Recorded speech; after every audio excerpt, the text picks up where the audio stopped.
Estamos de volta, pessoal. Nosso item aqui 3.5, na nossa parte 2. Vamos falar aqui sobre MDM, Mobile Device Management, que seria aí o gerenciamento de dispositivos móveis. O que seria isso? Normalmente é uma solução de software para uma desafiadora tarefa de gerenciar dispositivos móveis que os usuários usam para acessar os recursos da empresa. Coloca desafiadora nisso, viu? Os objetivos do MDM são melhorar a segurança, fornecer monitoramento, habilitar o gerenciamento remoto e oferecer suporte à solução de problemas. É possível utilizar o MDM para enviar ou remover apps, gerenciar dados e impor definições de configuração. Então você vai ter uma solução ali que você vai gerenciar os dispositivos móveis da sua organização.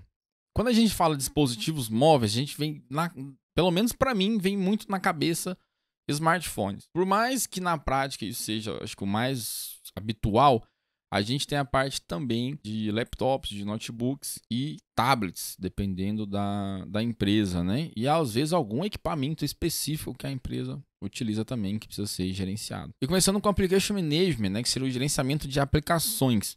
É uma solução de gerenciamento de dispositivos que limita quais aplicações podem ser instaladas nos dispositivos, força a instalação de aplicativos e impõe definições de configuração. Esse mecanismo geralmente é implementado por um MDM.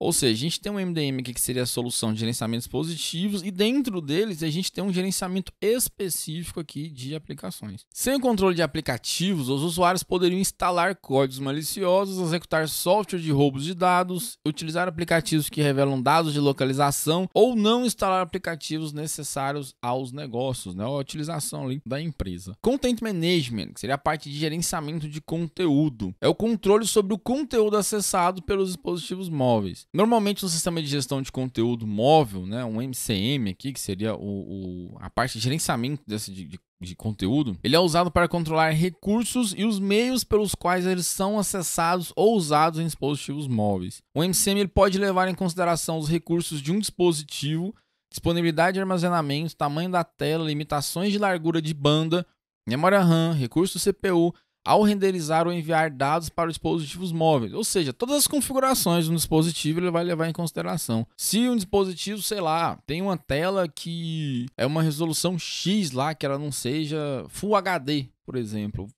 faz sentido ele, sei lá, enviar um conteúdo de vídeo ou imagem em 4K para esse dispositivo?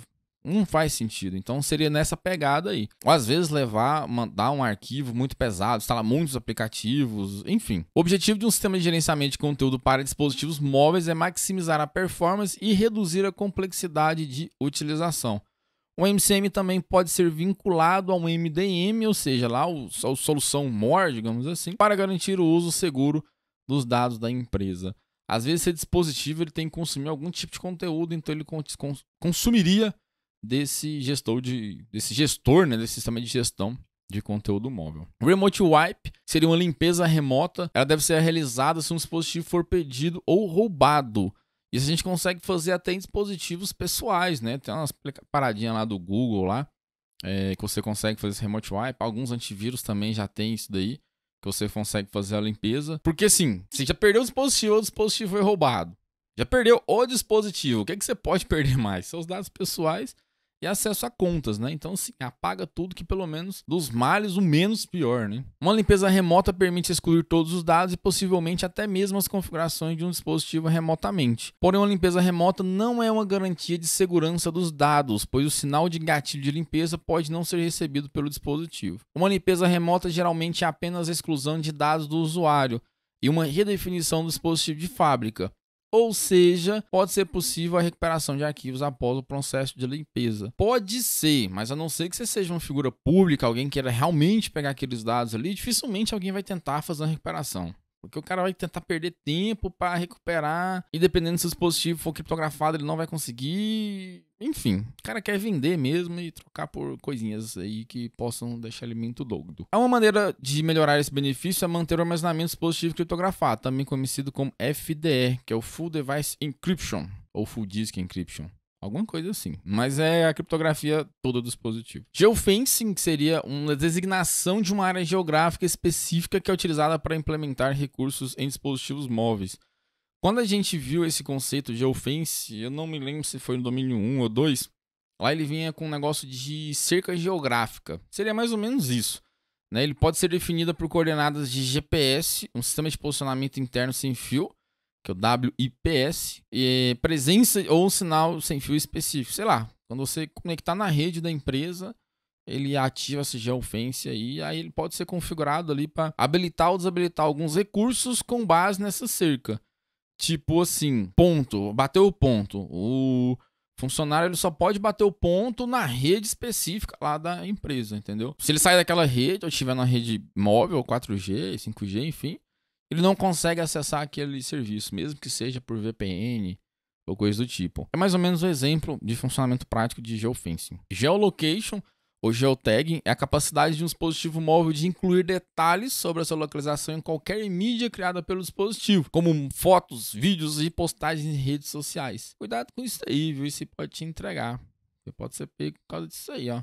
Tira uma foto em algum lugar aí, faz um documento, tá lá a localização. Os dados de geolocalização são comumente usados em ferramentas de navegação, serviços de autenticação, entre outros. As políticas baseadas em localização também podem conceder ou negar acesso com base no endereço MAC, endereço IP, versão do sistema operacional, nível de patch, além da localização geográfica.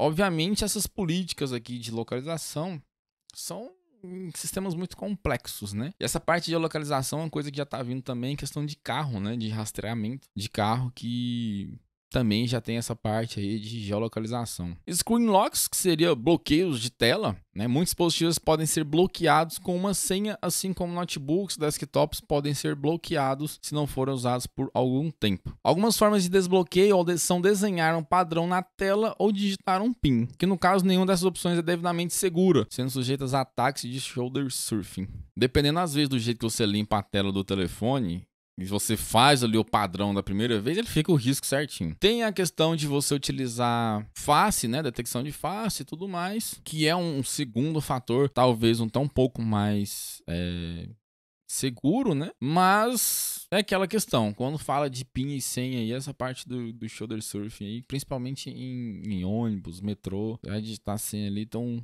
zoião grande do lado. Push notifications, que seria a notificação push, são capazes de enviar informações para o seu dispositivo, em vez de fazer com que o dispositivo obtenha informações de um recurso online. As notificações push são úteis para ser notificado sobre algo imediatamente, mas também pode ser incômodo se for uma publicidade ou um spam. Isso aí é complicação, nossa.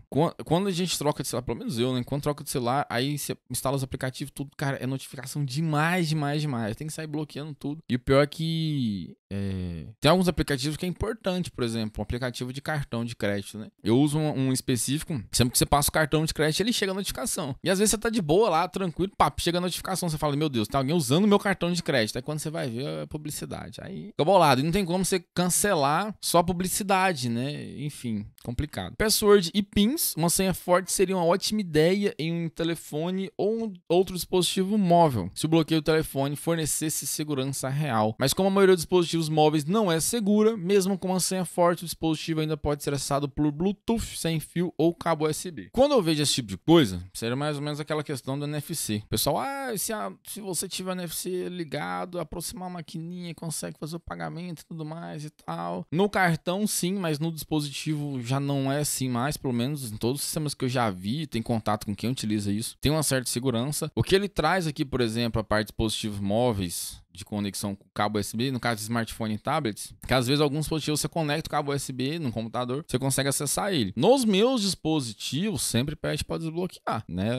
Principalmente Android, sempre utilizei Android. Então sempre que você conecta o cabo, ele vai ficar só carregando, não vai passar dados enquanto você não for lá e desbloquear o telefone. Aí sim ele libera a conexão de dados pro dispositivo. Aí a gente entra também naquela questão daquele data USB blocker lá, que ele bloqueia a parte de dados, enfim. Mas esse é o conceito que o material traz pra gente aí, é bom a gente ter essa visão um pouco mais ampla, né? Fatores biométricos também podem ser uma alternativa para autenticação e desbloqueio de smartphones. A maioria dos dispositivos modernos possuem leitores de digital que podem ser utilizados para desbloqueio do telefone, como autenticação e aplicativos que podem usar o recurso. Hoje, basicamente, tudo que é aplicativo que tem login já tá com um fator biométrico, né? Pelo menos, como eu disse, o que eu utilizo, tudo que dá login, ele consegue ali fazer bloqueio desbloqueio e desbloqueio, né, com a digital ali e tudo mais. Como é feita essa transação, se é seguro, né, não sabemos, mas já é algo bastante comum. A autenticação por contexto, ela avalia a origem e o contexto da tentativa do usuário ao acessar um sistema. Se um usuário se originar de um sistema confiável, conhecido como um sistema dentro das instalações da empresa ou de um dispositivo móvel pessoal,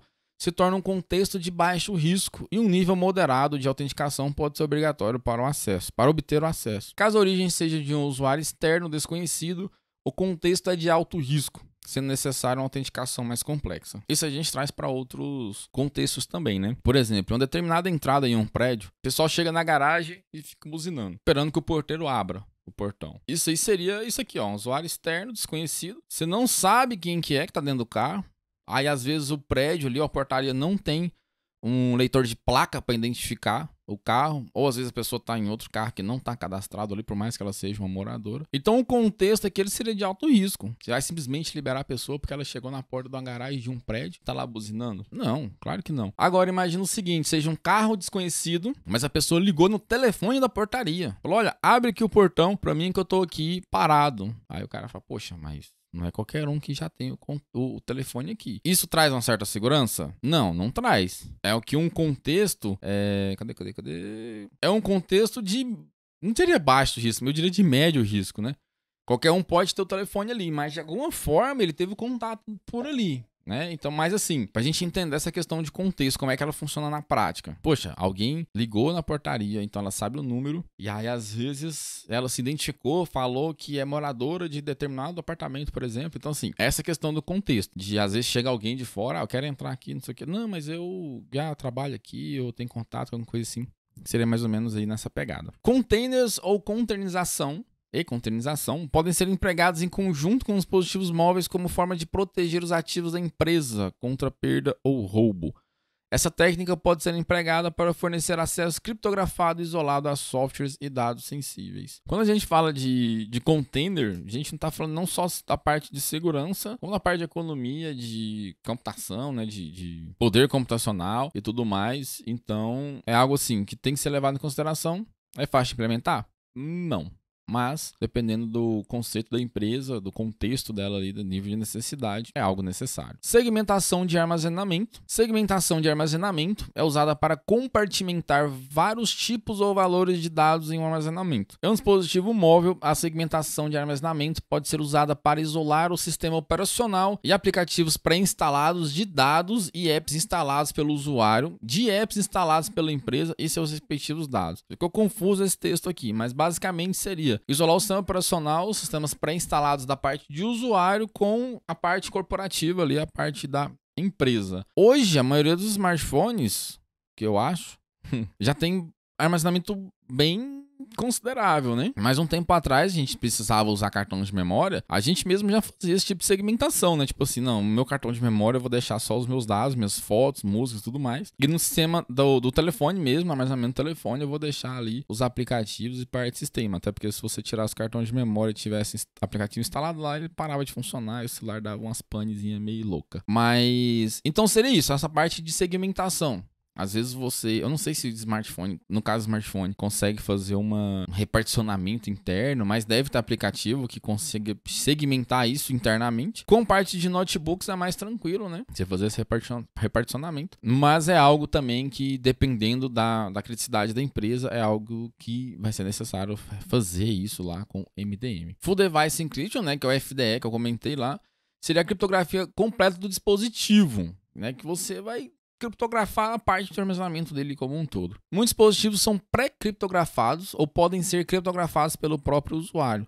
Depois que um dispositivo móvel é criptografado, os dados do usuário são protegidos sempre que a tela é bloqueada, desativando também a porta de dados física do dispositivo. Previne acesso não autorizado aos dados do dispositivo por meio de cabo, desde que a tela permaneça bloqueada. Como eu disse para vocês, pelo menos nos smartphones assim mais recentes que eu tive contato, sempre tem essa questão aqui de permitir o acesso não autorizado. Você não consegue acessar o dispositivo ali enquanto você não desbloquear a tela dele, né? E aí aquele traz um pouco mais crítico, digamos assim. Bom, pessoal, nossa parte 2 fica por aqui. Esse item é um pouquinho extenso. Provavelmente vai ter mais de 3 partes aí que o habitual. Espero que tenham gostado. Deixa o comentário aí, feedback é muito importante. E vejo vocês na próxima aula. Até lá!